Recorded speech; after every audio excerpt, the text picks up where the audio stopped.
So next, I will be performing nasogastric tube removal. So first, confirm the physician's order, identify the patient, introduce yourself, and verify the client's identity, and explain the procedure. So, good afternoon, ma'am. I am Jelena Relby Tamparia, a second year student nurse at CSPC. So, may I know your name po? Wait. So,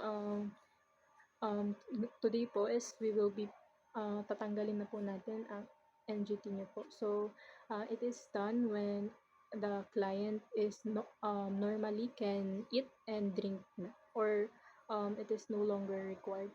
So, after that, hand wash thoroughly, perform hand hygiene, then don PPE, and prepare the equipment. So, prepare a personal protective equipment or PPE, syringes, a towel, drip or chucks pad, then paper tissues. So, after that, place the towel across the client's chest.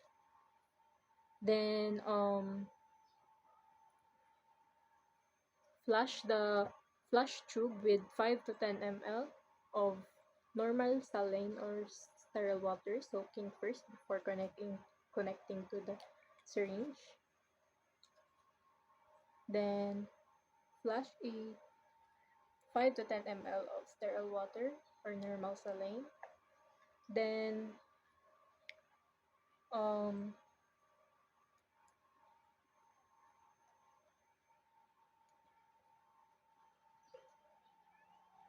then um then remove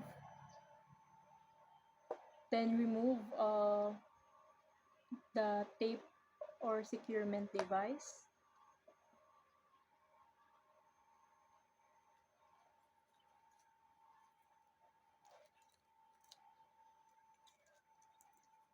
Then release suction and clamp the tube if appropriate. So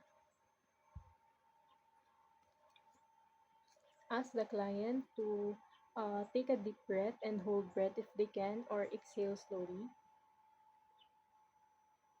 while withdrawing the tube gently, quickly and steadily. So ma'am, hinga po ng mapaga. So next is place the NGT in a disposable bag and remove gloves.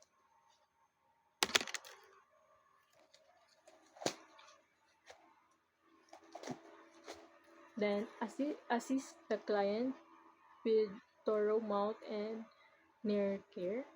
Then assist the patient in comfortable position, administer oral hygiene, then wash hands, monitor client for gastrointestinal difficulty like nausea, vomiting, abdominal distension, and food intolerance, then document.